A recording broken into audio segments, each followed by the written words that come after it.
Hello dear all student, welcome to Vedanta institute of learning.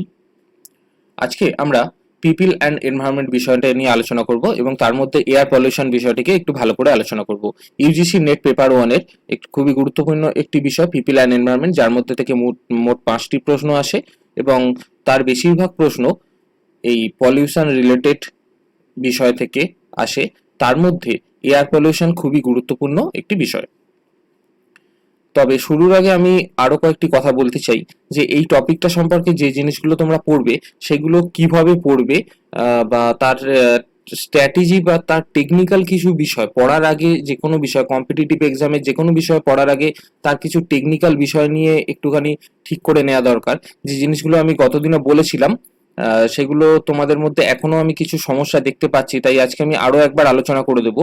এতে কি হবে, এতে তোমরা নিজেরাই অন্যান্য বিষয়গুলো, যখন এই কম্পিটিটিভ এক্সামেরই অন্যান্য বিষয় ইউজিসি নেটের তোমাদের সাবজেক্ট পেপার বা পেপার ওয়ানেরও যখন অন্যান্য বিষয় তোমরা পড়বে, তখন তোমরা নিজেরাই বুঝতে পারবে যে কিভাবে প্রিপারেশন নেওয়া উচিত। তো এই যে 4টে বিষয় তোমরা স্ক্রিনে দেখতে পাচ্ছ, what to read, how to read, from where to read and how much to read, এই 4টে বিষয়কে সবার আগে খুব ভালো করে বুঝে নিতে হবে। হোয়াট টু রিড, ধরে নাও পিপল অ্যান্ড এনভায়রনমেন্ট টপিকের কথাই বলি। পিপল অ্যান্ড এনভায়রনমেন্ট টপিকের মধ্যে ঠিক কি কি পড়বে সেটা বুঝতে গেলে আগে এই টপিকের থিমটাকে বুঝতে হবে, অর্থাৎ বেস কনসেপ্টটাকে বুঝতে হবে যে এই টপিকটা অ্যাকচুয়ালি কিসের উপর। সেটা আমি বহুবার আলোচনা করেছি তোমাদের ক্লাসে এবং অনলাইন ক্লাসেও আলোচনা হয়েছে যে পিপল অ্যান্ড এনভায়রনমেন্ট হচ্ছে পরিবেশ এবং মানুষের সম্পর্কিত জায়গাগুলোকে নিয়ে বেশি করে আলোচনা করে। অর্থাৎ সেখানে খুব স্বাভাবিকভাবেই বুঝতে পারছো পলিউশন সেখানে একটা বড় ইস্যু হয়ে দাঁড়ায়। Well, how to read, how to read বলতে গেলে সেই টেকনিকটা আমি একটু পরে আলোচনা করছি, সেখানেও বেশ কিছু স্টেপ আছে, সেই বিষয়টা আসছি। তার আগে পরের দুটো বিষয় একটু দেখে নিই, from where to read and how much to read. আচ্ছা, কোথা থেকে পড়বে এটা জানা বিশেষ দরকার, কারণ এখন এই যে আমরা ডিজিটাল যুগে বাস করছি, এখানে আমাদের কাছে কোনো টপিকেই মেটেরিয়ালের অভাব নেই। কি পড়বো এই জিনিসটার কোনো অভাব থাকে না সাধারণত, কারণ আমাদের কাছে ইন্টারনেট আছে এবং ইন্টারনেট এই সমস্ত কিছুর একটা বড় সোর্স। এখন সমস্যাটা হচ্ছে যে এই ইন্টারনেটে যে সমস্ত কন্টেন্ট পাওয়া যায় সেগুলো কিন্তু সবকিছু প্রপারলি ভেরিফাইড নয়, বা তার কোয়ালিটি সব জায়গায় সমান হয় না। এখন সত্যিকার ভালো কোয়ালিটি মেটেরিয়াল যদি তুমি না পড়ো, বা কোনো তুমি যেটা পড়ছো তার মধ্যে যদি কোনো ভুল থেকে যায়, তাহলে সেটা কিন্তু তোমার সময়ও নষ্ট করে এবং তোমার আলটিমেট পারফরমেন্সে খুব ভালোভাবে ক্ষতি করতে পারে। অর্থাৎ তুমি হয়তো দেখবে যে তুমি নিজের দিক থেকে 100% পারফর্ম করলে, বাট তুমি যে জিনিসটা পড়েছো সেটা আপডেটেড নয়, বা সেখানে কনসেপ্টটা সম্পূর্ণভাবে ক্লিয়ার করা নেই, এরকম যদি মেটেরিয়ালের সমস্যা থাকে তাহলে তো এটা খুব বড় সমস্যা হয়ে দাঁড়ায়, তাই না? আচ্ছা, তো আমরা আজকে ক্লাসের মধ্যে দিয়ে দেখে নেব যে সেই জিনিসটাকে কিভাবে অ্যাভয়েড করা যায়, বা ইন্টারনেটের মধ্যে থেকেও প্রপার বা ভালো কোয়ালিটির মেটেরিয়ালকে কিভাবে খুঁজে বার করা যায়। ওয়েল, এর পরের টপিক হচ্ছে, পরে যেটা বলতে যাবো সেটা হচ্ছে হাউ মাচ টু রিড। এটা ভীষণ ইম্পর্টেন্ট, কারণ ইন্টারনেটের দুনিয়ায় আমরা যত মেটেরিয়াল পাই তার মধ্যে আমাদের পার্টিকুলার টপিকের মধ্যে ঠিক কতটুকু আমাকে পড়তে হবে বা কতটুকু আমার কাজের, এই জিনিসটা যদি সত্যিকার ভালোভাবে কেউ বুঝতে না পারে তাহলে তার কিন্তু সময় এবং পরিশ্রম দুটোই নষ্ট হবে, তাই না? আর আমি এই জিনিসটাই তোমাদের অনেকের মধ্যে লক্ষ্য করে দেখেছি, দু একজনের মধ্যে ভীষণভাবে লক্ষ্য করে দেখেছি যে আমি যে জিনিসগুলো পড়তে বলেছি সেগুলোর মধ্যে তোমরা যে জিনিসগুলো খুব একটা দরকার নেই সেখানেও অনেক বেশি পরিমাণ এনার্জি বা এন্থু দিয়ে পড়ছো। হয়তো এটা আমারই বোঝানোর ব্যর্থতা, তাই আমি আজকে আরো একবার একটু ভালো করে আলোচনা করব। এবার চলে আসি আরো কয়েকটি বিষয়, যে কোনো একটা টপিকে ঠিক কি কি পড়বে, কতটা পড়বে, এই বিষয়গুলোকে একটু টেকনিক্যালি দেখতে হবে। কিরকম, ধরে নাও আজকে আমি যেটা করতে চাইছি যেটা হচ্ছে এয়ার পলিউশন। এই এয়ার পলিউশনটাকে তোমাদের সাথে আলোচনা করব এবং আমি সেই স্ট্র্যাটেজিটাও দেখিয়ে দেবো যে কোন ওয়েতে তোমরা নিজেরাও ভালো প্রিপারেশন নিতে পারো। তো এখানে এই স্ট্র্যাটেজিক ডিসকাশনের জন্য বা এই প্রপার টেকনিকটা ইউজ করার জন্য তোমার কতগুলো স্টেপ ইউজ করতে হবে। যে কোনো একটা টপিক, ধরে নাও এয়ার পলিউশন, এখন এই এয়ার পলিউশনের কোন কোন এরিয়া তোমাকে কভার করতে হবে, কারণ এয়ার পলিউশন একটা ভাস্ট টপিক, এর উপর প্রচুর গবেষণা হয়। তোমরা তো এখানে এয়ার পলিউশনের উপর গবেষণা করতে আসোনি, তাই না? তোমাদেরকে দরকার যে বেসিক কিছু নলেজ, যেটা ইউজিসি নেট পেপার ওয়ানে কাজে লাগবে এবং একজন ভারতের ভালো নাগরিক হওয়ার জন্য যেটুকু পরিবেশ সম্পর্কে সচেতনতা দরকার সেটা তোমাদের মধ্যে গড়ে উঠবে। এই বেসিকটুকু তোমাদেরকে জানতে হবে। তাই কি কি বিষয় আমাদের কভার করতে হবে? ফার্স্ট হচ্ছে কনসেপ্ট। পরীক্ষার জন্য একদম পরীক্ষা পারপাসে বা ইউজিসি নেট পেপার 1 এর পারপাসে আমি বলছি, তোমরা প্রত্যেকটা টপিককে এভাবে ইউজ করতে পারো, অথবা এই জিনিসটাকে তোমরা তোমাদের সাবজেক্ট পেপারের প্রিপারেশনেও কাজে লাগাতে পারো। শুধু কনসেপ্টটা এক রাখবে, বাকি প্রয়োজনীয় জিনিসগুলো, টেকনিক্যালিটি গুলো তোমরা নিজের মতো করে বা প্রয়োজন অনুসারে চেঞ্জ করে নিতে পারো। চলো শুরু করা যাক। দেখো কনসেপ্ট, ধরে নাও এয়ার পলিউশন। এখন এয়ার পলিউশনের বেসিক কনসেপ্টটা কি সেটা যদি ভালো করে বুঝে না নিই, তাহলে তার পরবর্তী যে তথ্যগুলো আমরা পাবো সেই তথ্যগুলোকে সহজে মনে রাখতে পারবো না, বা সহজে রিলেট করতে পারবো না, এবং যথাযথভাবে ইউজ করতে পারবো না। কনসেপ্টটা কি এটা নিয়ে তোমাদের অসুবিধা হবে না, তোমরা সবাই পারবে। সেকেন্ড হচ্ছে পলিউটেন্ট অ্যান্ড লেভেল। এয়ার পলিউশনের ক্ষেত্রে আমরা দেখব যে এয়ার পলিউশনের কনসেপ্টটা কি প্রথমে আমরা জেনে নেব, তারপরে জেনে নেব যে এয়ার পলিউশনে কোন কোন পলিউটেন্ট গুলো মেজর রোল প্লে করে, বা সব থেকে বেশি গুরুত্বপূর্ণ দূষক পদার্থগুলো কোনগুলো, এবং তার সাথে সাথে সেগুলোর লেভেলটাও জেনে নেব। লেভেল অর্থাৎ কোন মাত্রায় বায়ুতে থাকলে সেই বায়ু কে দূষিত বায়ু বলা হবে না, অর্থাৎ বায়ুতে কতটা মাত্রা অবধি থাকা যেতে পারে, বা কতটা মাত্রা থেকেও বেশি হয়ে গেলে সেই বায়ুকে দূষিত বায়ু বলা যাবে। রাইট? আচ্ছা, এরপর হচ্ছে সোর্স। সোর্সটা কি স্যার? এখানে যে পলিউটেন্ট এবং তার লেভেলগুলো আমরা দেখলাম, এই পলিউটেন্ট গুলো বাতাসে এলে তবেই, বাতাসে একটা নির্দিষ্ট মাত্রার থেকে বেশি পরিমাণে এলে তবেই তো আমরা এয়ার পলিউশন হচ্ছে বলবো। কিন্তু এই পলিউটেন্ট পদার্থগুলোর, এই পলিউটেন্ট মেটেরিয়াল গুলোর সোর্স কি কি, বা কোন কোন জায়গা থেকে এগুলো উৎপন্ন হতে পারে, সেই সোর্স গুলোকে আমাদের পড়তে হবে। অ্যান্ড লাস্ট থিং হচ্ছে এফেক্ট। এই জিনিসগুলো মানুষকে এবং পরিবেশকে কি কিভাবে এফেক্ট করতে পারে। এখন এই চারটে টপিক দেখো, এই চারটে টপিক আমি কিভাবে সিলেক্ট করেছি, এই জিনিসটাকে কিন্তু বোঝা এর থেকেও বেশি জরুরি। কিভাবে? আমি বেসিক্যালি প্রিভিয়াস ইয়ার কোশ্চেনকে স্টাডি করেছি। প্রিভিয়াস ইয়ার কোশ্চেন স্টাডি করে দেখেছি যে পলিউশন থেকে, ওভারঅল পলিউশন থেকে, বা বলতে পারো এয়ার পলিউশন থেকে, এই চারটে এরিয়ার উপর থেকে প্রশ্ন আসে, এই চারটে ধরনের প্রশ্ন আসে। ভালো করে বসো। আমি শুধুমাত্র প্রিভিয়াস ইয়ার কোশ্চেন ফলো করেছি, এবং সেখানে আমি দেখেছি যে লং টার্মে, দীর্ঘদিন ধরে এই টপিকগুলোর উপর প্রশ্ন আসে। রাইট? এছাড়াও অনেক প্রশ্ন আছে, যেমন এয়ার এই বিভিন্ন ধরনের পলিউশনের মেজার নেয়ার জন্য। হ্যাঁ, একটা জিনিস বলতে ভুলে গেলাম, সেটা হচ্ছে মিটিগেশন। মিটিগেশনটাও আমাদেরকে করতে হবে, যে মেজার কিভাবে করবে, বা এই ধরনের পলিউশনের যে পলিউশন জনিত যে সমস্যাগুলো হচ্ছে, সেই সমস্যাগুলোর প্রতিরোধ কিভাবে করতে হবে, এর উপরেও আমাদের একটু পড়াশোনা করতে হবে। এবং তার উপরে যে প্রশ্নগুলো আসে দেখা গেছে, সেগুলো হচ্ছে কনসেপচুয়াল দু একটা আসে, তাছাড়াও বিভিন্ন লজ এবং প্রোটোকল রিলেটেড প্রশ্নগুলো এসে থাকে। রাইট? তো আমাদেরকে সেই জিনিসগুলো করতে হবে। কিন্তু আজকে আমরা শুধুমাত্র এয়ার পলিউশন আলোচনা করব, এবং এয়ার পলিউশনের এই 5টা বিষয়কে দেখবো ভালো করে। চলো তাহলে শুরু করা যাক।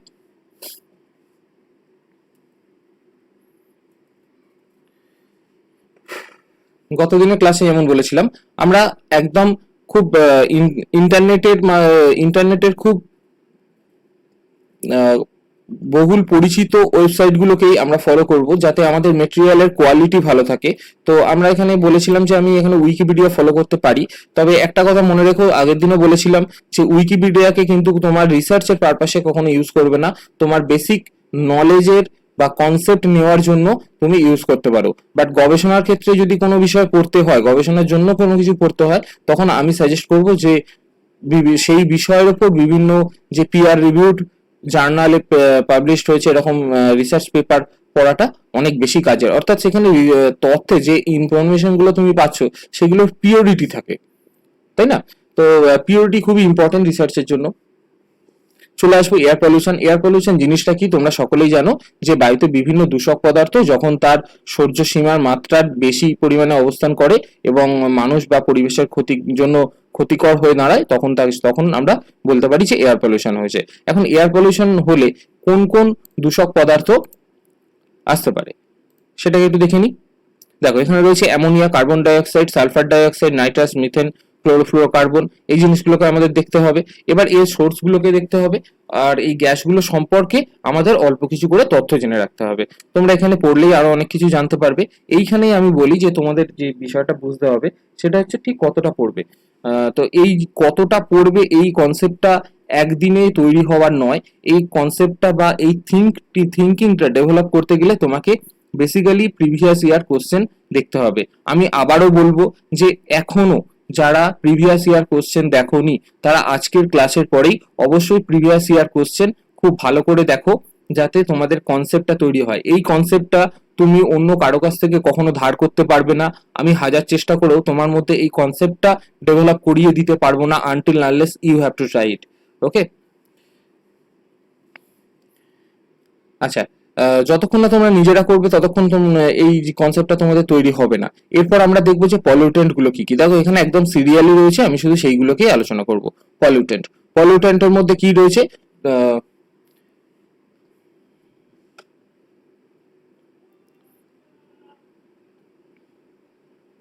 A pollutant can be natural origin or man-made, অর্থাৎ একটা পলিউটেন্ট পদার্থ বা দূষক পদার্থ ন্যাচারালও হতে পারে বা ম্যানমেডও হতে পারে।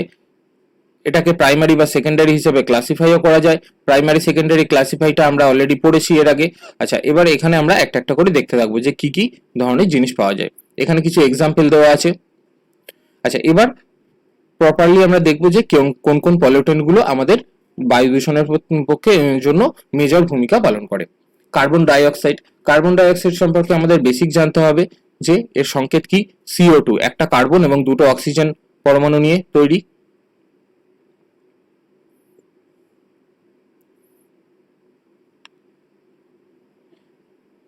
লিডিং পলিউটেন্ট বলা যেতে পারে এটাকে। তো এই বিষয়টা মনে রাখবে যে বিভিন্ন পলিউটেন্ট গুলোর মধ্যে সব থেকে লিডিং পলিউটেন্ট এবং সব থেকে ওস্ট ক্লাইমেট পলিউটেন্ট হচ্ছে আমাদের কার্বন ডাইঅক্সাইড। বাট একটা জিনিস মনে আছে নিশ্চয়ই যে কার্বন ডাইঅক্সাইড বায়ুতে কতটা পরিমাণ আছে, অর্থাৎ বায়ুতে সাধারণভাবে কতটা পরিমাণ, কত শতাংশ কার্বন ডাইঅক্সাইড আছে। এটা দেখি যার জানা থাকবে সে ভিডিওতে একটু কমেন্ট করে দিও। ওকে, অ্যান্ড তারপরে আমাদের কি কি জানতে হবে যে এই কার্বন ডাইঅক্সাইডের সোর্স গুলো কোথা থেকে আসতে পারে। ফসিল ফুয়েল একটা বড় সোর্স হতে পারে। এখানে আরো বেশ কিছু সোর্স দেওয়া আছে এবং সোর্সগুলো নিয়ে আরো ডিটেল আমরা আলোচনা করব, আসছে সেখানে। আচ্ছা, তারপরে রয়েছে সালফার অক্সাইড। এখানে সালফারের অনেক রকম অক্সাইড হয়, তার মধ্যে খুবই গুরুত্বপূর্ণ হচ্ছে সালফার ডাই অক্সাইড, অর্থাৎ একটা সালফার এবং দুটো অক্সিজেন, তাই ডাই অক্সাইড। এখানে ডাই কথার অর্থ হচ্ছে দুই। এই যে দেখছো ডাই, এই ডাই কথার অর্থ হচ্ছে দুই, তাই দুটো অক্সাইড, একটা সালফার দুটো অক্সাইড, তাই একটার ফর্মুলা হচ্ছে SO2 এবং নাম হচ্ছে সালফার ডাই অক্সাইড। কার্বন ডাইঅক্সাইডের ক্ষেত্রে একই রকম। ওয়েল, এটা কোথা থেকে আসে? Coal and petroleum obtain contain sulphur compounds and their combustion generate sulphur dioxide. বিষয়টা কি? বিষয়টা হচ্ছে যে কয়লা এবং পেট্রোলিয়াম, অর্থাৎ যে জ্বালানি দ্রব্যগুলো আমরা ব্যবহার করি তার মধ্যে প্রচুর পরিমাণে সালফার থাকে এবং আমরা যখন সেটাকে জ্বালাই বা কম্বাসন করি তার ফলে সালফার ডাইঅক্সাইড বাতাসে মিশতে পারে। এবং এটা কিসে এফেক্ট করে? সব থেকে বেশি এফেক্ট করে এটা অ্যাসিড রেনে।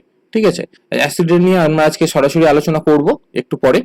নাইট্রোজেন ডাইঅক্সাইড একটু পড়ে নিও বিষয়গুলো, আমি এর ডিটেল আলোচনা করছি না যাতে ভিডিওটা একটু শর্ট হয় এবং প্রপার টেকনিকে আমি দ্রুত এগিয়ে যাচ্ছি। কার্বন মনোঅক্সাইড কার্বন ডাইঅক্সাইডের মতোই একটা গ্যাস, যেখানে একটা কার্বন এবং একটা অক্সিজেন থাকে। কার্বন ডাইঅক্সাইডে দেখেছিলাম একটা কার্বন দুটো অক্সিজেন।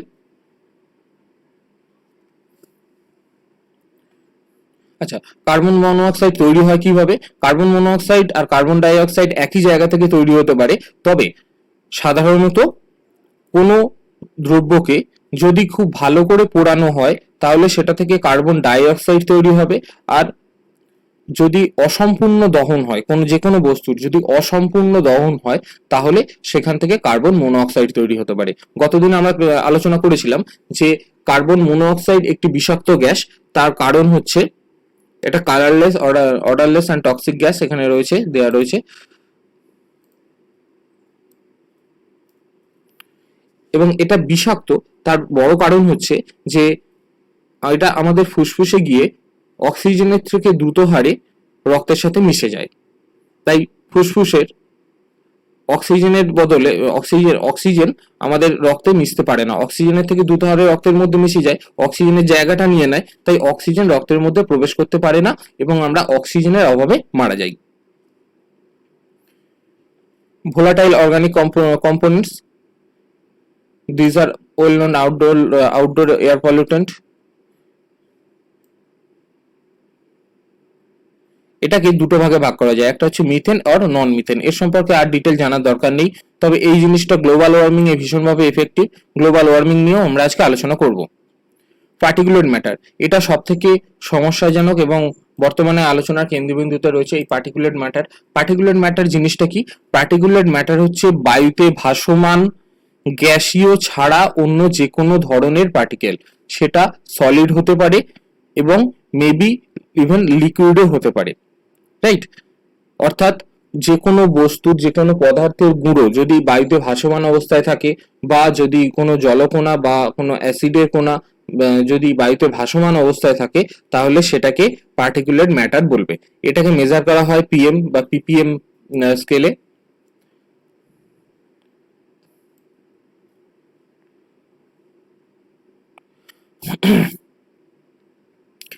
এখানে বলা হচ্ছে, দেখো, কিছু পার্টিকুলেট ম্যাটার নর্মালি তৈরি হয় পৃথিবীতে, অর্থাৎ প্রাকৃতিকভাবে তৈরি হয়, এবং কিছু মানুষের কার্যকলাপের দ্বারা তৈরি হয়।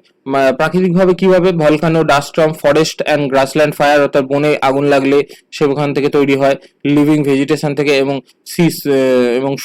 সি স্প্রে থেকে, অর্থাৎ সমুদ্রের জল, যখন সমুদ্রের ঢেউগুলো যখন পাড়ে এসে প্রবল বেগে ধাক্কা মারে, তখন সমুদ্রের জলের মধ্যে যে লবণ কণা থাকে সেটা জলের সাথে বাষ্পীভূত হয়ে বাতাসে অবস্থান করে।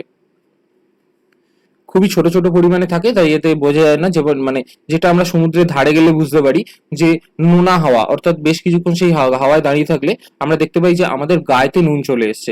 এটা কিভাবে আসে? এটা অবশ্যই এসপিএম বা সাসপেন্ডেড পার্টিকুলেট ম্যাটার থেকে আসে, যেটা বায়ুতে ভাসমান অবস্থায় থাকে। আচ্ছা, হিউম্যান অ্যাক্টিভিটিস এর ফলে কি কিভাবে পার্টিকুলেট ম্যাটার বায়ুতে আসতে পারে? Burning of fossil fuels, travel burning এর কথা আমরা জানি, যে হরিয়ানা এবং পাঞ্জাবে ধান এবং গম কেটে নেওয়ার পর যে নাড়াগুলো থেকে যায়, স্ট্রাবেলগুলো থেকে যায়, সেটা বার্নিং এর ফলে দিল্লিতে কি ধরনের পলিউশনের সমস্যা হয়েছিল গত বছরে আমরা দেখেছি। এছাড়াও আমাদের ভেহিকেল থেকে, বিভিন্ন পাওয়ার প্ল্যান্ট থেকে, পাওয়ার প্ল্যান্টে কি হয়, যেখানে কয়লা পোড়ানো হয় তাপবিদ্যুৎ উৎপাদনের জন্য, সেখান থেকে। এছাড়াও ভেরিয়াস ইন্ডাস্ট্রিয়াল প্রসেসের মাধ্যমে তৈরি হয়, রাইট?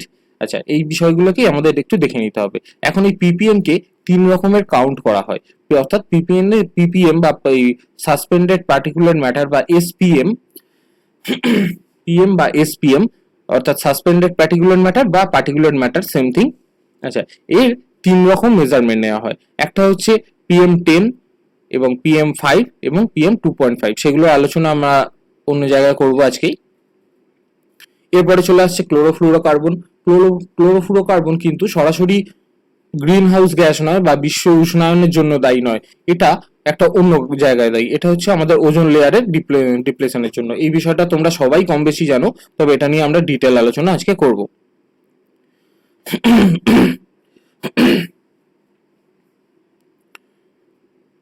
সবগুলো নিয়ে আমি আর ডিটেল এক্সপ্লেন করছি না। এবার চলে আসছি আমরা সেকেন্ডারি পলিউটেন্টের ক্ষেত্রে। সেকেন্ডারি পলিউটেন্টের ক্ষেত্রে, আচ্ছা, সেকেন্ডারি পলিউটেন্ট বিষয়টা কি তোমরা সকলে নিশ্চয়ই জানো, যে পলিউশনের মধ্যে কিছু আছে যেটা ডাইরেক্ট সোর্স থেকে হয়, অর্থাৎ যে জায়গাটা থেকে পলিউটেন্ট পদার্থটা নির্গত হচ্ছে সেখান থেকেই সরাসরি সেই পলিউটেন্ট পদার্থটা নির্গত হয়। কেমন? যেমন কোনো একটা জায়গায় কাঠ বা কয়লা পোড়ালে সেখান থেকে সরাসরি কার্বন ডাই অক্সাইড, সালফার ডাই অক্সাইড বা কার্বন মনোঅক্সাইড নির্গত হতে পারে, রাইট? কিন্তু এমন কিছু পদার্থ আছে, এমন কিছু দূষক পদার্থ আছে যেটা এরকম কোনো সরাসরি সোর্স থেকে তৈরি হয় না, বরং সেটা অন্য বেশ কয়েকটা পলিউট্যান্ট পদার্থ বা অন্য কয়েকটা গ্যাসীয় পদার্থ, অন্য কয়েকটা যে কঠিন পদার্থ, এগুলো একসাথে মিলেমিশে সেখান থেকে একটা নতুন ধরনের পলিউট্যান্ট তৈরি হয়। কিরকম? আমরা এখানে স্মোকের কথা বলতে পারি, ফটোকেমিক্যাল স্মোক, যেটা স্মোক এবং সালফার ডাইঅক্সাইড মিলে তৈরি হয়।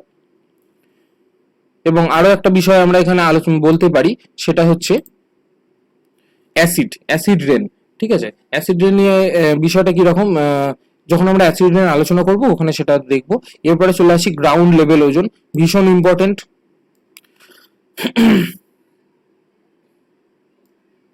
গ্রাউন্ড লেভেল ওজোন, আমরা একটা জিনিস জানি যে পৃথিবীর যে বায়ুমণ্ডলের স্তরগুলো আছে, আমরা যে নিচের স্তরে বাস করি ট্রোপোস্ফিয়ার, তার উপরে রয়েছে স্ট্র্যাটোস্ফিয়ার। সেই স্ট্র্যাটোস্ফিয়ারের একটা জায়গায় যেখানে প্রচুর পরিমাণে ওজোন গ্যাসের কনসেন্ট্রেশন লক্ষ্য করা যায়, সেখানে এই ওজোন গ্যাসগুলো সূর্য থেকে আসা অতিবেগুনি রশ্মিকে শোষণ করে নেয়। ইউভি এ, বি এবং সি এই তিন ধরনের রশ্মি আসে, তাদের মধ্যে ক্ষতিকর জায়গাগুলোকে শোষণ করে নেয়, যার ফলে আমরা সেই আল্ট্রাভায়োলেট রের ক্ষতিকর প্রভাব থেকে বেঁচে যাই। এই আল্ট্রাভায়োলেট রে যদি সরাসরি আমাদের মানুষের শরীরে এসে পড়ে তাহলে কি হবে? স্কিন ক্যান্সার এবং আরো ভেরিয়াস স্কিন ডিজিজ তৈরি হবে। তো এখান থেকে আমাদের এই ওজোন গ্যাসের যে স্তরটা রয়েছে সেটা পৃথিবীর উপরে একটা প্রোটেক্টিভ শিল্ডের কাজ করে। কিন্তু এই ওজোন গ্যাস যদি সরাসরি মানুষের সংস্পর্শে আসে বা মানুষ যদি এই ওজোন গ্যাসের সংস্পর্শে সরাসরি এসে থাকে, তাহলে কি দেখা যাবে? তাহলে দেখা যাবে যে বেশ কিছু সমস্যা তৈরি হচ্ছে, কারণ এই ওজোন গ্যাস একটা নিজে বিষাক্ত গ্যাস এবং শ্বাস প্রশ্বাস এবং প্রশ্বাসে প্রদাহের সমস্যা মূলত দেখা যায় এবং চোখ জ্বালা করে, এই ধরনের বেশ কিছু সমস্যা দেখা যাবে। তো এই ওজোন গ্যাস যদি আমাদের ট্রোপোস্ফিয়ারে চলে আসে, অর্থাৎ বায়ুমণ্ডলের নিচের স্তরে চলে আসে, তাহলে কিন্তু বেশ কিছু সমস্যা হয়।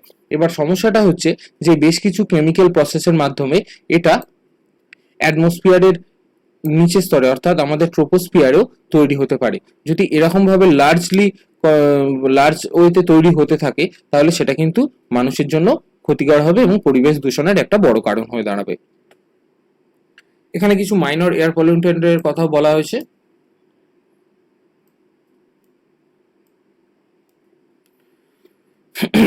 এরপরে চলে আসবে সব থেকে ইম্পর্টেন্ট জায়গা, যেটা হচ্ছে সোর্স। আমরা দেখো একটু স্টেপ বাই স্টেপ এগোচ্ছি।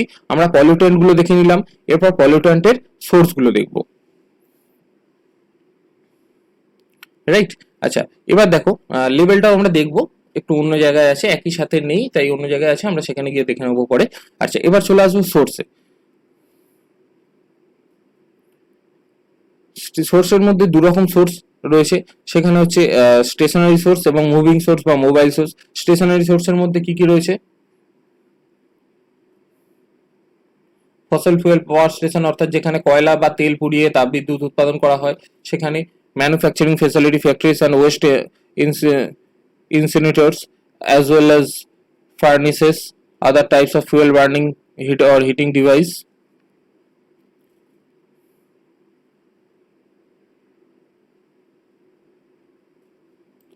ট্র্যাডিশনাল বায়োমাস বার্নিং এর মেজর সোর্স, মানে ট্র্যাডিশনাল চুলা যেখানে কাঠ পুড়িয়ে রান্না করা হয়। And biomass includes wood, crop waste and dung. সেগুলো কিন্তু বায়ুতে পলিউটেন্ট তৈরির একটা বড় সোর্স। ওয়েল, এবার একটা জিনিস দেখো যে মুভিং সোর্সের মধ্যে mobile source includes motor vehicle, marine vessels, aircraft etcetera. এছাড়াও কন্ট্রোলড বার্ন প্র্যাকটিস একটা বড় সমস্যা, যেটা হচ্ছে অনেক জায়গায় আমরা দেখি যে যেটার কথা একটু আগে আমরা বলছিলাম যে রাজস্থান এবং হরিয়ানাতে এবং পাঞ্জাবে বেশ কিছু জায়গায় আমরা দেখি স্টাবেল বার্নিং করা হচ্ছে। এই স্টাবেল বার্নিং এর ফলে কিন্তু বায়ু দূষণের পরিমাণ বাড়ে। এছাড়াও আমাদের রাজ্যেও আমরা দেখেছি যে বাঁকুড়া, পুরুলিয়ার পাহাড়ে অর্থাৎ ছোটনাগপুর পাহাড়ি এলাকায় এই সময়টা অর্থাৎ শীতের শেষে পাহাড়ে আগুন লাগানো হয় মহুয়া ফুল কুড়োনোর জন্য।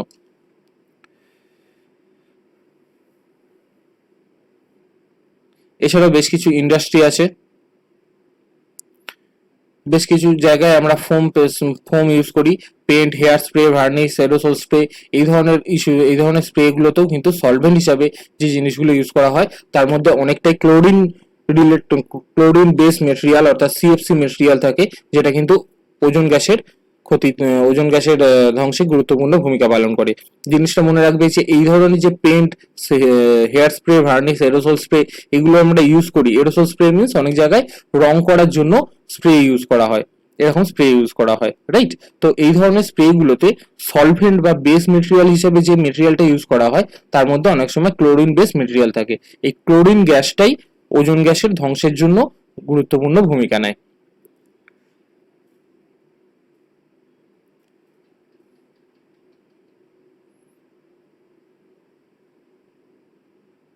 এরপরে চলে আসি আরেকটা গ্যাসের সোর্সে, যেটা হচ্ছে মিথেন। মিথেন গ্যাস কোথা থেকে আসে?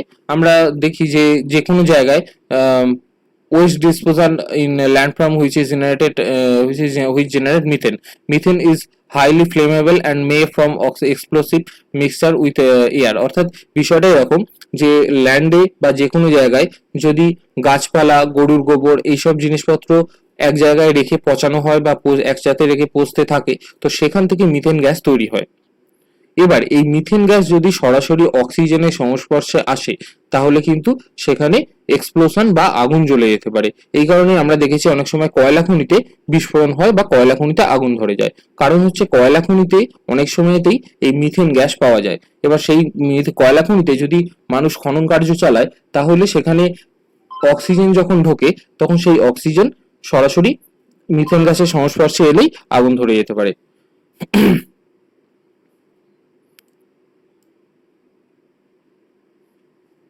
এছাড়াও কিছু ন্যাচারাল সোর্স আছে। ন্যাচারাল সোর্সগুলো ততটা ইম্পর্টেন্ট যতটা ম্যানমেড সোর্সগুলো বা আর্টিফিশিয়াল সোর্সগুলো। তবে একটা কথা মনে রাখা দরকার যে এই ন্যাচারাল সোর্সগুলো থাকা সত্ত্বেও কিন্তু দীর্ঘদিন ধরে পরিবেশের সেই অর্থে অবনমন দেখা যায়নি, যে অবনমনটা প্রায় 1860 শিল্প বিপ্লবের পর থেকে সারা বিশ্ব জুড়ে দেখা যাচ্ছে। অর্থাৎ এখানে একটা জিনিস পরিষ্কার যে পরিবেশে দূষক পদার্থের জন্য যেমন প্রাকৃতিক সোর্স রয়েছে, তেমন সেই বিষয়টাকে মিটিগেট করার জন্য ন্যাচারাল বেশ কিছু প্রসেসও ছিল, এবং সেই প্রসেসগুলোর উপরেই আমরা যখন মানুষেরা নিজেদের কর্তৃত্ব ফলাতে যাচ্ছি তখনই কিন্তু বিশ্বে সমস্যা দেখা দিচ্ছে। এখান থেকে এই পেজটা থেকে আমরা আর বিশেষ কিছু পড়বো না, তবে পেজে কি কি আছে একটু কুইকলি দেখে নিই। ইনডোর এয়ার কোয়ালিটি, এটা নিয়ে আমি গতদিন আলোচনা করিয়ে দিয়েছি, তোমরা চাইলে এখান থেকে পড়তে পারো। এবার বিষয় হচ্ছে যে আবার একবার বলছি যে এই ইনডোর এয়ার কোয়ালিটি থেকে তুমি ঠিক কতটা পড়বে। ইনডোর এয়ার কোয়ালিটি থেকে একই জিনিস, কোন কোন বিষয়গুলো ইনডোর এয়ার কোয়ালিটির সমস্যা তৈরি করে, সেগুলোর সোর্স কি, সেগুলোর এফেক্ট কি, ব্যাস এইটুকু। এর বাইরে কিন্তু আর কিছু পড়ার দরকার নেই এখান থেকে। এয়ার পলিউশনের ফলে কি কি ডিজিজ হতে পারে? নর্মাল মর্টালিটি, মানুষের আয়ু কমে যাচ্ছে, কার্ডিওভাস্কুলার ডিজিজ বা heart related disease, lung disease, cancer,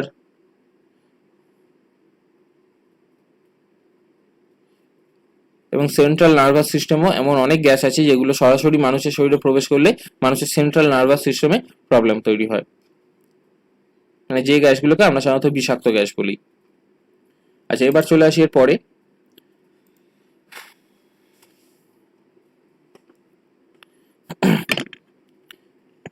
এখানে আমি আরেকবার বলি যে কোথা থেকে পড়বো, অর্থাৎ প্রপার সোর্স বা প্রপার মেটেরিয়াল বা তার কোয়ালিটিটা আমরা মেনটেন করব কি করে। এখানে একটা জিনিস দেখো, আমাদের সবসময় খেয়াল রাখতে হবে যে ট্রাস্টেড ওয়েবসাইট বা ওয়ার্ল্ড ওয়াইড যে ওয়েবসাইটগুলো বহুল পরিচিতি লাভ করেছে সেই ওয়েবসাইটগুলো নিশ্চয়ই ভুল তথ্য আমাদেরকে দেবে না। এখন এই যে ওয়েবসাইটটা আমরা দেখছি, ওয়ার্ল্ড হেলথ অর্গানাইজেশন, আজকে বিভিন্ন কারণে করোনা সম্পর্কিত বিভিন্ন কারণে এর প্রচার যে অনেক বেড়েছে এটা নিয়ে কোনো সন্দেহ নেই। এর আগে আমরা কোথায় ছিলাম? উইকিপিডিয়াতে। এই উইকিপিডিয়া, ওয়ার্ল্ড হেলথ অর্গানাইজেশন, এগুলো নিশ্চয়ই ভালো ভালো ওয়েবসাইট। আমরা এই ওয়ার্ল্ড হেলথ অর্গানাইজেশনে আসবো, সেখানে হেলথ টপিকে ক্লিক করব।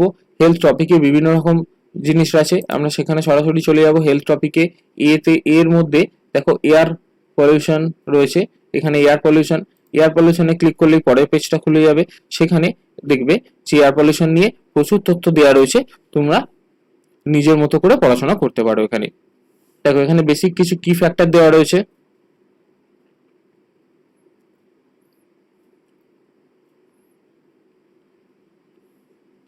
এয়ার পলিউশনের ফলে কি কি ধরনের ডিজিজ দেখা যেতে পারে? Pneumonia, stroke, heart disease, chronic COPD বা chronic obstructive pulmonary diseases and lung cancer.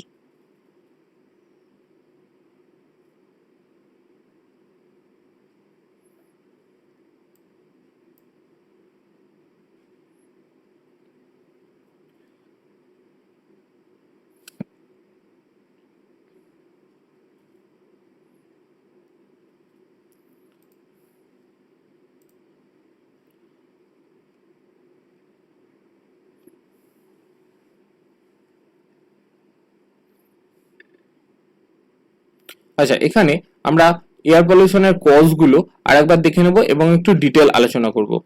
Burning of fossils fuels, তোমরা জানো বার্নিং অফ ফসিলস ফুয়েল বলতে কোন জিনিসগুলো এবং সেগুলো কোথায় কোথায় বেশি করে ইউজ হয়। জাস্ট একই জিনিস আরেকবার আরেকটা ওয়েবসাইটে একটু গুছিয়ে দেওয়া রয়েছে, তো অবশ্যই সেটাকে আমরা দেখে নেব। Agricultural activity, exhaust from factories and industries, mining operation, এবং এই যে বিভিন্ন ইন্ডাস্ট্রিগুলো রয়েছে, বিভিন্ন জায়গাগুলো রয়েছে, সেই জায়গাগুলো থেকে কতটা পরিমাণ পলিউটেন্ট তৈরি হয়, বা মোট যা পলিউটেন্ট বা গ্রিন হাউস গ্যাস বলতে পারো, এগুলো যা তৈরি হয় ওয়ার্ল্ডে, তার মধ্যে কতটা কোন জায়গা থেকে আছে, সেই ধরনের ডেটাগুলো নিয়ে আমরা আজকে আলোচনা করে নেব। এরপরে এফেক্টে চলে আসি। এখান থেকে আমরা এফেক্টটাকে একটু ডিটেল আলোচনা করতে থাকবো।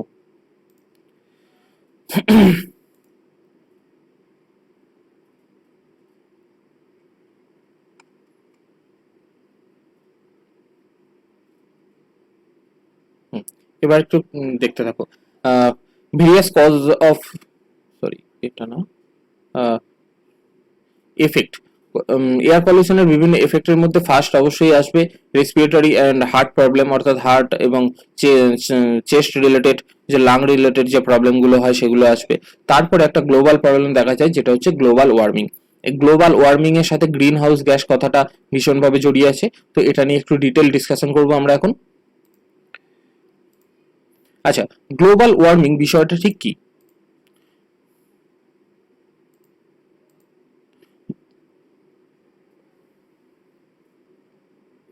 গ্লোবাল ওয়ার্মিং নিয়ে একটা কথা বলি। দেখো, গ্লোবাল ওয়ার্মিং কথাটার মধ্যে, শব্দটার মধ্যে এর মূল বিষয়টা লুকিয়ে আছে যে মানুষের বিভিন্ন রকম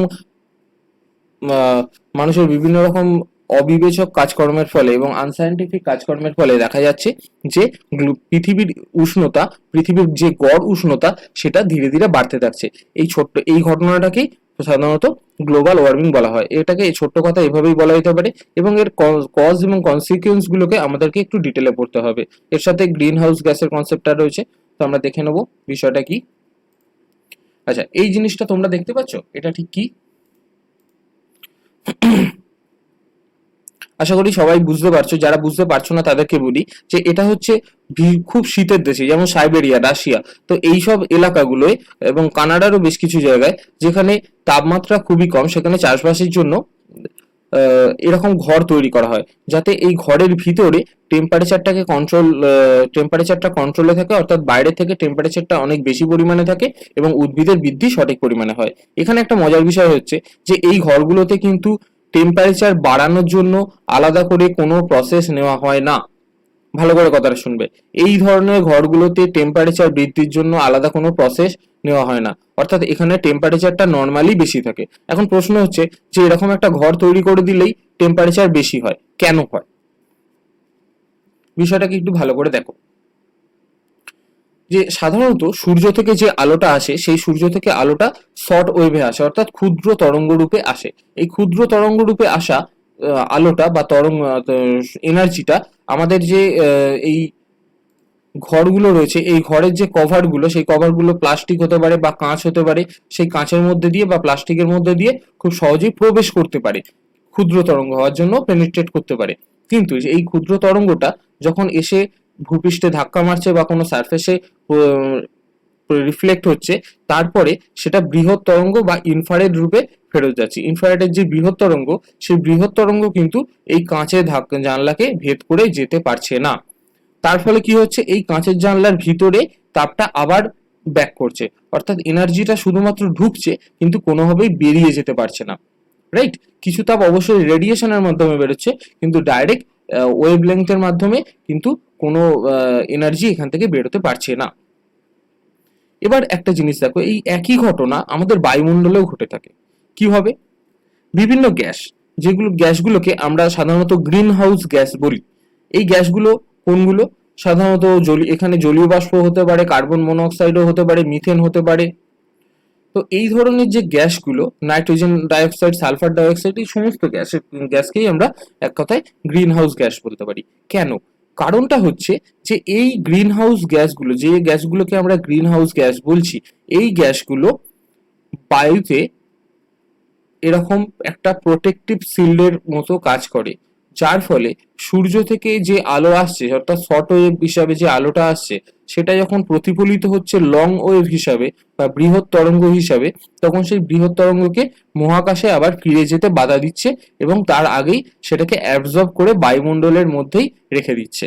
এবার যেহেতু সেই এনার্জিটাকে বায়ুমণ্ডলের মধ্যেই রেখে দিচ্ছে, তার ফলে বায়ুমণ্ডলের যে স্বাভাবিক তাপমাত্রা সেই তাপমাত্রাও কিন্তু বাড়ছে।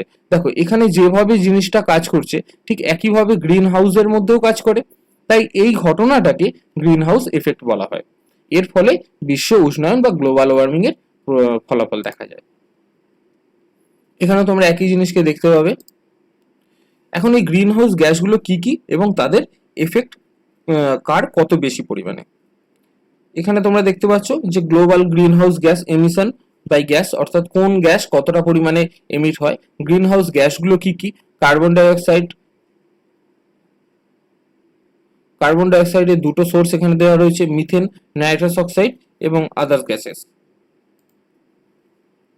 এখানে দেখছো যে global green house gas emission by economic sector, আমরা যেটা এর আগে দেখেছিলাম, আলোচনা করছিলাম যে বিভিন্ন ইকোনমিক সেক্টরগুলোর মধ্যে থেকে কোন সেক্টরে সব থেকে বেশি পরিমাণে গ্রিন হাউস গ্যাস থাকে। এই ইমেজগুলোকে তোমরা একটু স্ক্রিনশট দিয়ে দেখো, যেটা তোমাদের পরে কাজে লাগতে পারে বা খুব সুবিধা হয়। তোমরা যদি খুব ভালো হবে তোমরা যদি এটাকে এখনই ভিডিওটাকে পজ করে খাতায় লিখে ফেলতে পারো, রাইট?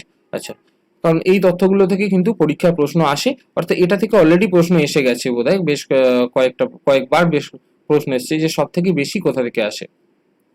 এবং শুধুমাত্র ইউজিসি নেটের পেপার ওয়ান নয়, এটা বিভিন্ন অন্যান্য কম্পিটিটিভ এক্সামের জন্য খুবই একটা গুরুত্বপূর্ণ তথ্য। বহু পরীক্ষায় এই তথ্যটা থেকে প্রশ্ন এসে থাকে। এরপরে চলে আসবে যে how green house gases warm our planet, যে কোন গ্যাস কতটা পরিমাণে করছে। এখানে দেখো how much each human cause green house gas contributes to total emission around the globe. Okay, আচ্ছা এখানে দেখো এখানে একটা মেজারমেন্ট দেখানো হয়েছে যে কোন গ্যাস কতটা এফেক্টিভ, অর্থাৎ গ্লোবাল ওয়ার্মিং এর জন্য কোন গ্যাসের প্রভাব কতটা। এখানে এইভাবে হিসাবটা করা হয়েছে যে ধরে নাও যে কার্বন ডাই অক্সাইড কে 1 ইউনিট হিসেবে মেজার করা হয়েছে, অর্থাৎ কার্বন ডাই অক্সাইডের গ্লোবাল ওয়ার্মিং এর যে প্রভাব সেটাকে ধরে নিলে দেখা যায় যে মিথেনের প্রভাব তার 25 গুণ বেশি, অর্থাৎ মিথেনের প্রভাব এখানে 25 ইউনিট। এখানে বিভিন্ন গ্রিন হাউস গ্যাস এবং তাদের সোর্স গুলো দেওয়া রয়েছে। CO2 কোথা থেকে তৈরি হয়, CH4 বা মিথেন কোথা থেকে তৈরি হয়, নাইট্রাস অক্সাইড কোথা থেকে তৈরি হয়।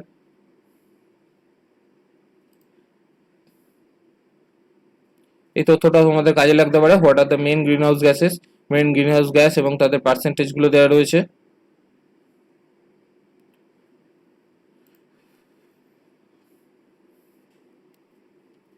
এখানে একটা জিনিস দেখো যে চারটে গ্রিন হাউস মূল চারটে যে গ্রিন হাউস গ্যাস, সেই চারটে গ্রিন হাউস গ্যাস অ্যাটমসফিয়ারে কত পার্সেন্ট রয়েছে এবং তারা গ্লোবাল ওয়ার্মিং এর জন্য কত বেশি ভূমিকা পালন করছে বা তাদের এফেক্ট কতটা এবং তাদের লংজিভিটি কতটা। এই সমস্ত সবকটা তথ্য একসাথে রাখা হয়েছে। একটু ভালো করে দেখে নাও, তার আগে একটু বুঝে নাও যে ওয়াটার ভেপার কতটা থাকতে পারে, 1 থেকে 4% মতো থাকতে পারে। কার্বন ডাইঅক্সাইড 0.038% আছে। এবার সেটা আফটার 20 ইয়ার্স, লং টাইমে 20 ইয়ার্স পরেও কার্বন ডাইঅক্সাইড যদি 1 ইউনিট গ্লোবাল ওয়ার্মিং এর জন্য দায়ী হয়, সেখানে মিথেন কিন্তু 72 ইউনিট দায়ী হবে, রাইট? তো এটা লংজিভিটিও তোমরা দেখতে পারো, মিথেনের লংজিভিটি ওভার দ্য টাইম কমতে থাকে।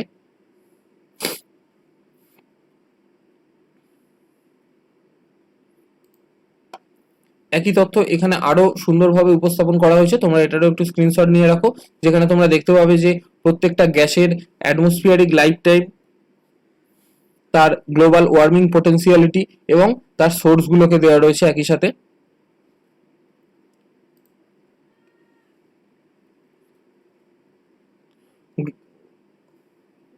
আগেও দেখানো হয়েছে।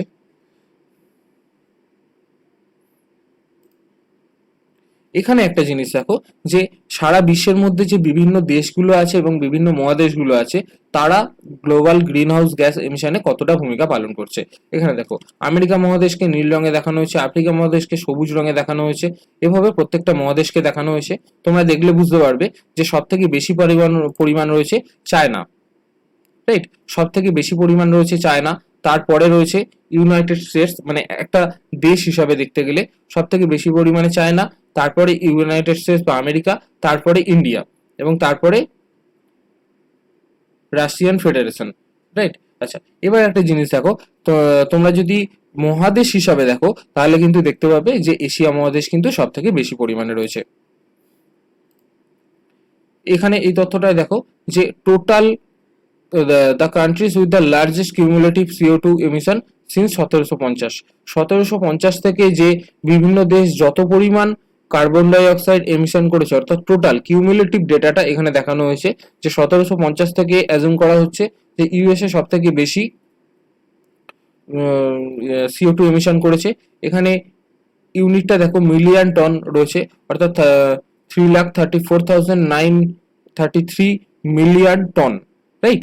আচ্ছা, তারপরে রয়েছে পূর্বতন Soviet Union, former Soviet Union রয়েছে, তারপরে China, Germany, United Kingdom, Japan. অর্থাৎ দেখো যে লং টার্মের ডেটা যদি তোমরা দেখতে যাও তাহলে কিন্তু ইন্ডিয়া সেখানে অনেক পরে রয়েছে, রাইট? আচ্ছা, এরপরে চলে আসবো যে world top emitters of carbon dioxide.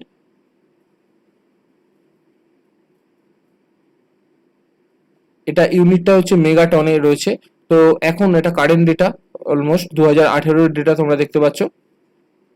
তো এই ডেটাটাকে কিন্তু একটু ভালো করে মনে রাখতে হবে তোমাদের, যে প্রথম দেশগুলোকে দেখতে গেলে আমরা দেখব চায়না, ইউএস, ইউরোপিয়ান ইউনিয়ন, দেন ইন্ডিয়া। এখানে একটা জিনিস ভালো করে দেখো, ইউরোপিয়ান ইউনিয়ন কিন্তু কোনো দেশও নয়, কোনো মহাদেশও নয়, জাস্ট বেশ কয়েকটা ইউরোপেরই বেশ কয়েকটা দেশের একটা ইউনিয়ন। তাই যদি তুমি সরাসরি কান্ট্রি হিসাবে দেখতে যাও তাহলে কিন্তু ইন্ডিয়া 3rd নাম্বারে আসছে, অর্থাৎ ইউরোপিয়ান ইউনিয়নের মধ্যে তো অনেকগুলো দেশ আছে, সেগুলোকে যদি অ্যাজ এ কান্ট্রি প্রত্যেকটাকে ইন্ডিভিজুয়ালি দেখা হয় তাহলে কিন্তু তার পরিমাণটা অনেক কম হবে।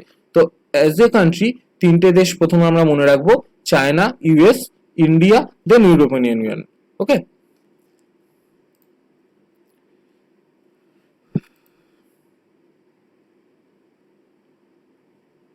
countries with highest CO2 emission in tons, এটা ডেটার সোর্সটা লেখা নেই, ডেটার ডেটটা লেখা আছে যে মে 2001, বাট ডেটার সোর্স লেখা নেই, এটাকে একটু ইগনোর করা বেটার হবে।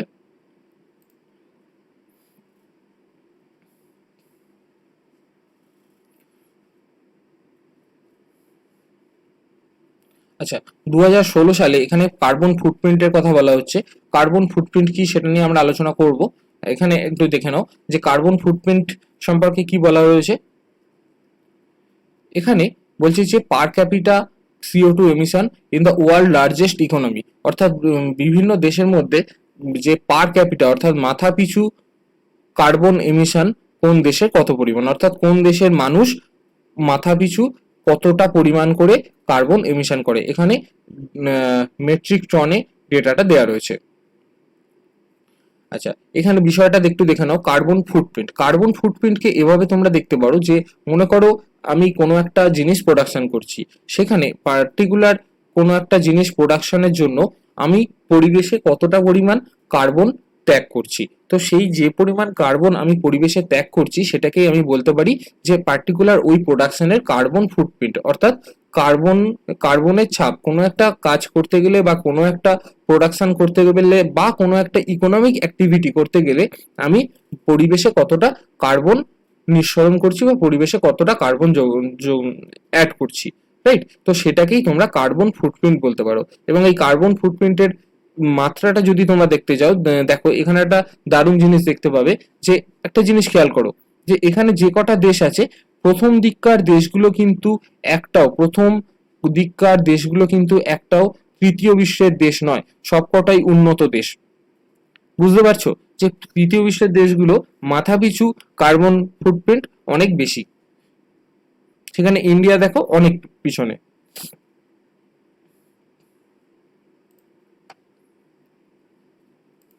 আচ্ছা, এরপরে চলে আসি ক্লাইমেট চেঞ্জ।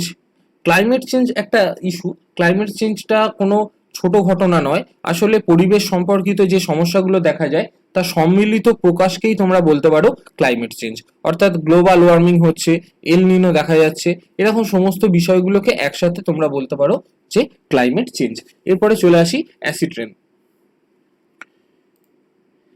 অ্যাসিড রেন বিষয়টিকে সংক্ষেপে বলতে গেলে এরকম ভাবে বলা যায় যে পরিবেশে মানুষের যে কার্যকলাপ হচ্ছে, মানুষ যে পরিবেশে বিভিন্ন দূষক পদার্থ নির্গত করছে, তার মধ্যে খুবই গুরুত্বপূর্ণ কয়েকটা হলো কার্বন ডাইঅক্সাইড, নাইট্রোজেন ডাইঅক্সাইড এবং সালফার ডাইঅক্সাইড।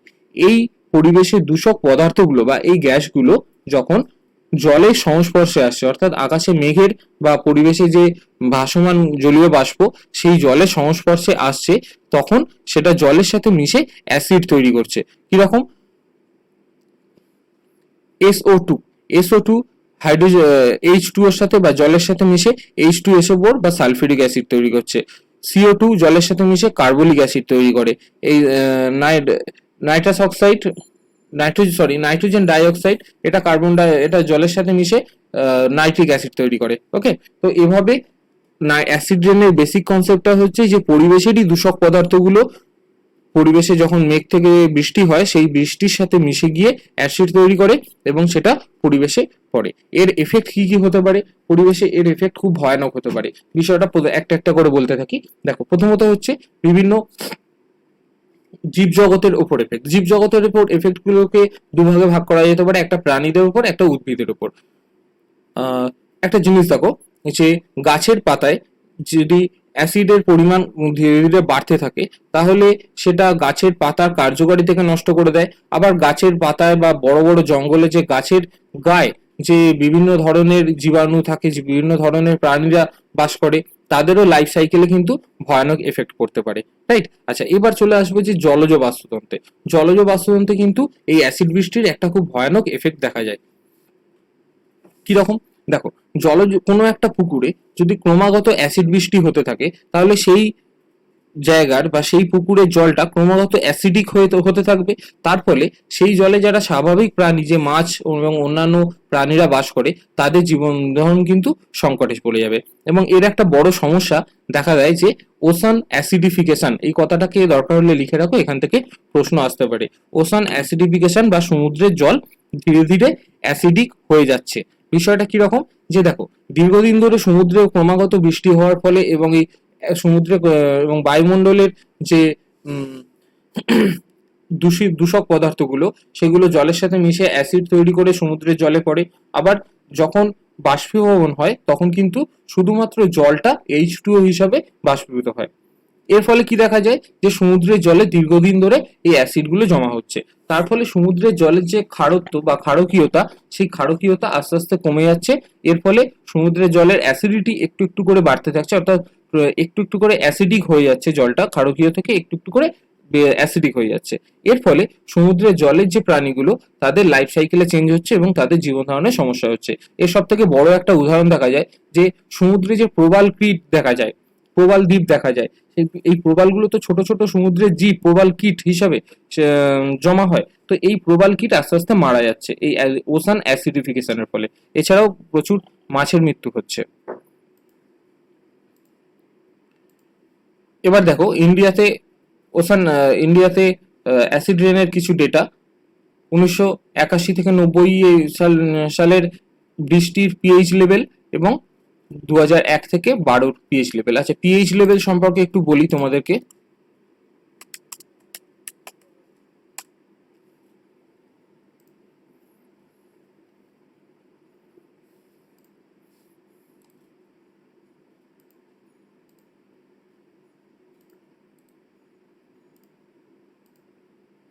এই ছবিটাকে ভালো করে দেখো। যে কোনো তরলের মধ্যে কতটা হাইড্রোজেন আয়ন এবং হাইড্রক্সিল আয়ন রয়েছে, তো সেই কনসেন্ট্রেশনটাকেই কাউন্ট করে পিএইচ লেভেল মাপা হয়। তোমরা শুধু এটুকু জেনে রাখো যে কোনো পিএইচ হচ্ছে কোনো তরলের একটা তার অ্যাসিডিফিকেশনের মাপ, যেটাতে এভাবে আমরা বলতে পারি যে সেটাকে 0 থেকে 14 মধ্যে মাপা হয় এবং তার মাঝামাঝি ভ্যালু হচ্ছে 7, অর্থাৎ 7টা হচ্ছে পিওর নিউট্রাল, এখানে একদম নিউট্রাল। এবং এর থেকে যদি সেটা বাড়তে থাকে, অর্থাৎ বাড়ার দিকে যায়, তাহলে সেটা ক্ষারকীয় বা নোনতা হয়ে যায়। আর সেটা যদি কমের দিকে আসতে থাকে, তাহলে সেটা অ্যাসিডিক হতে থাকে। রাইট? এখানে আরেকটু জিনিস,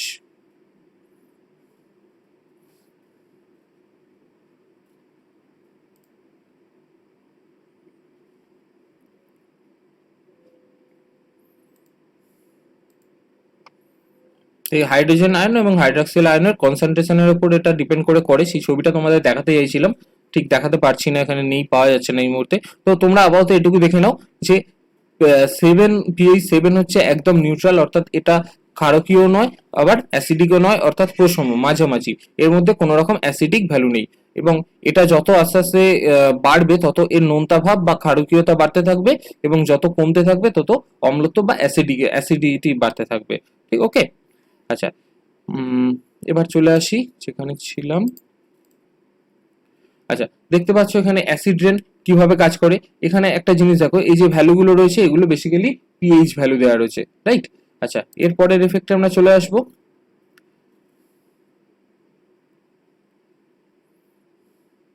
অলমোস্ট এই জিনিসগুলোকে একটু ভালো করে পড়বে, তাহলেই হবে।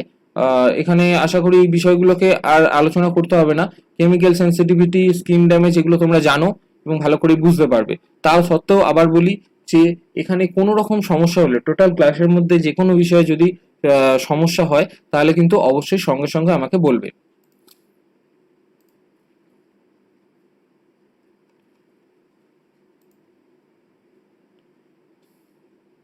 এখানে একটা কথা বলে রাখি যে লাস্টে আমরা যেটা দেখবো সেটা হচ্ছে, যেটা দেখা হয়নি, তোমাদের এই এয়ার পলিউশনে ক্লিক করবে ওয়ার্ল্ড হেলথ অর্গানাইজেশনের ওয়েবসাইটে। সেখান থেকে যে এয়ার পলিউশনের ওয়েবসাইটটা পেজটা খুলবে, সেখানে তোমরা ফ্যাক্ট শিটে যাবে। দেন অ্যাম্বিয়েন্ট এয়ার পলিউশন, অর্থাৎ আউটডোর এয়ার পলিউশন এবং ইনডোর এয়ার পলিউশন, এই দুটো জায়গায় যে কোনো একটা ক্লিক করবে, তোমরা যেটা পড়তে চাইছো সেটাতে সঙ্গে সঙ্গে নিচে চলে আসতে থাকবে। এখানে নিচে আসতে থাকলেই দেখবে এখানে তার রেটগুলো দেয়া রয়েছে, ওকে, লেভেলগুলো দেয়া রয়েছে। আচ্ছা, এখানে একটা জিনিস আমরা আলোচনা করতে ভুলে গেছি প্রবাবলি, সেটা হচ্ছে পার্টিকুলেট ম্যাটার। পার্টিকুলেট ম্যাটার আমি বলেছিলাম যে 3 ধরনের মেজারমেন্ট নেওয়া হয়। 3 ধরনের মেজারমেন্টের মধ্যে PM10 এবং PM2.5 সব থেকে বেশি গুরুত্বপূর্ণ। কেন? কারণটা হচ্ছে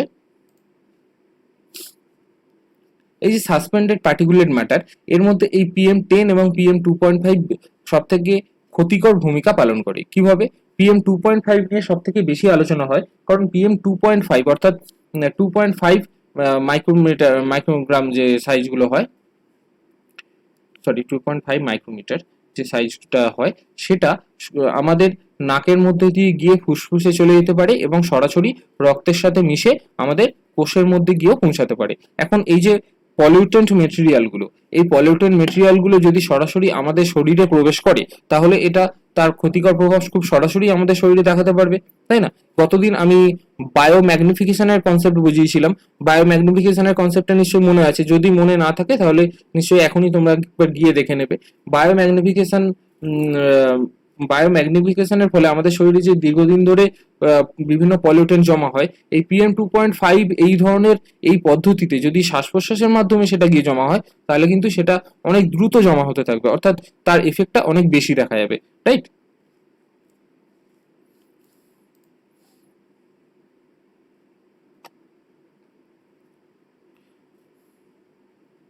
এরপর চলে আসবো মিটিগেশনে।